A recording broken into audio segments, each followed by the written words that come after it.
다음은 이제 연구 보고서 작성에 대해서 좀 설명을 드릴 건데요.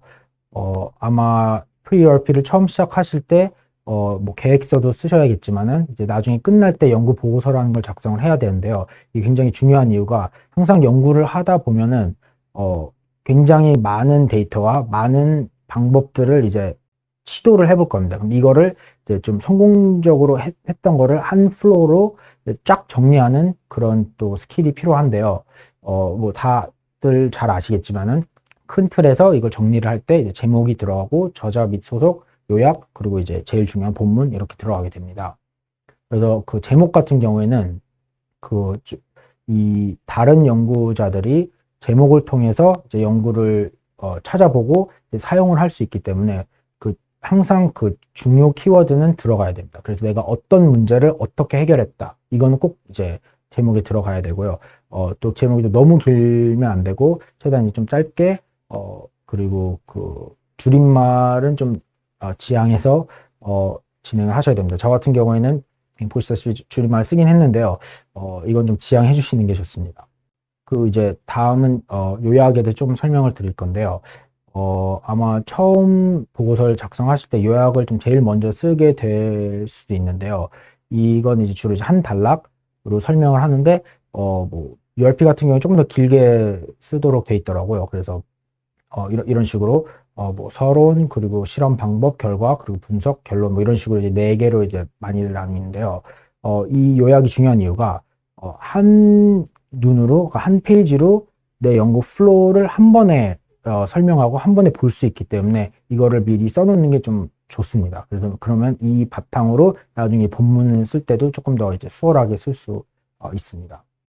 이제 본문으로 들어가면은 아마 본문에서 서론이 가장 이제 오래 걸리고 그 좀 어려운 부분일 텐데요. 이 부분에서는 이 확실한 내 연구의 목표 그리고 목적을 설명을 해주셔야 되고요. 그리고 내 연구가 왜 존재하는지, 왜 중요한지.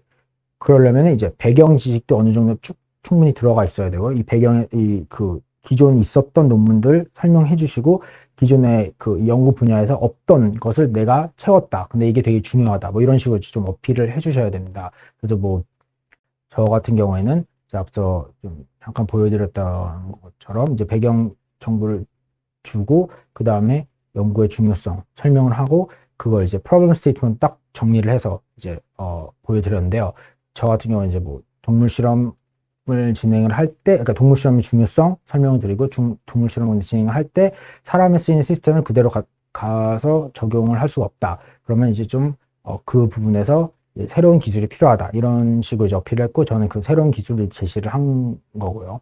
그 다음에 이제 그 실제 이제 실험을 했던 방법들을 설명을 해 주셔야 되는데요. 이거는 이제 주로 이제 재현 가능할 정도의 설명을 하라고 하는데요, 많이들.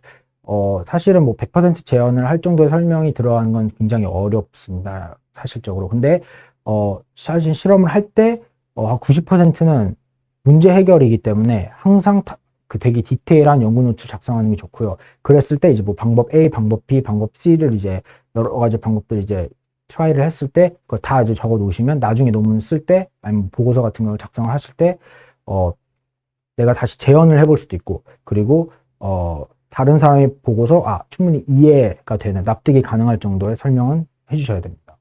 그리고 이제 결과인데요. 결과 정리는 이제 뭐 글로 쓸 때도 그렇고 이렇게 피규어로 이제 그림으로 만들 때도 그렇고 항상 직관적으로 만드셔야 됩니다. 그래서 한눈에 다른 사람이 딱 봤을 때, 왜냐면 다른 사람은 내 연구의 엑스퍼트가 아니기 때문에 딱 봤을 때 이게 바로 이제 설명이 돼야 돼요. 그래서, 이건 이제 제가 작년에 이제 퍼블리시된 논문인데, 보시면은, 재작년에 퍼블리시된 논문인데, 보시면은, 그 위에 부분을 보시면은, 이제 초음파 빔이 이제 뭐 이렇게 일자로 있거나 아니면 두 개를 이용해가지고 뭐 다양한 각도로 이렇게 겹쳤다가 딱 보이고요. 그 아래에는 그럼 이렇게 겹쳤을 때 시뮬레이션 통해서 빔이 어떻게 나오는지 딱 나오고 거기에는 그 스케일 바라는 걸 이용해 가지고 이제 사이즈가 어떻게 된다도 바로 볼 수 있고요. 그 아래는 그 밑에는 이제 그거를 이제 실제 퀀티파이를 해 가지고 빔 사이즈가 어느 정도 된다. 이거를 딱 보여주는 이런 식으로 이제 정리를 해봤습니다. 이런 식으로 어느 정도 직관적으로 설명해 주시는 게 좋습니다. 그리고 이제 실험을 했을 때 이제 어느 정도 결과가 나오면은 그 결과를 이제 검증을 하고 또 이제 추가 분석을 해야 됩니다. 그랬을 때 이제 주로 이제 통계적인 기술을 많이 사용하게 되는데요. 통계 툴을 저 같은 경우는 이제 동물 실험을 했다 보니까 뭐 여러의 개체수, 여러 마리의 쥐를 가지고 반복적으로 실험 몇 번 하면은 어떠한 차이를 이제 볼 수 있다라고 이제 저는 이제 설명을 한 건데요.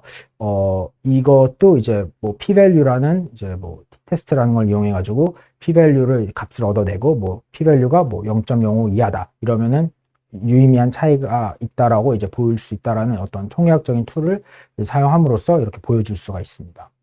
그리고 이제 결론에서는 이제 서론에 나왔던 어떤 배경 얘기와 내 연구의 중요성을 다시 한번 강조를 해주고 최종적으로 이제 내 연구가 사회나 그리고 학계에 어떤 영향을 미치는지에 대해서 설명을 해주셔야 되고요. 다시 그리고 이제 앞으로 내 연구 결과가 어떤 방식으로 활용이 되는지 어떤 분야에서 또 활용을 할 수 있는지 이거에 대해서도 전반적으로 좀 이제 설명해 주면 좋습니다. 이상입니다. 감사합니다.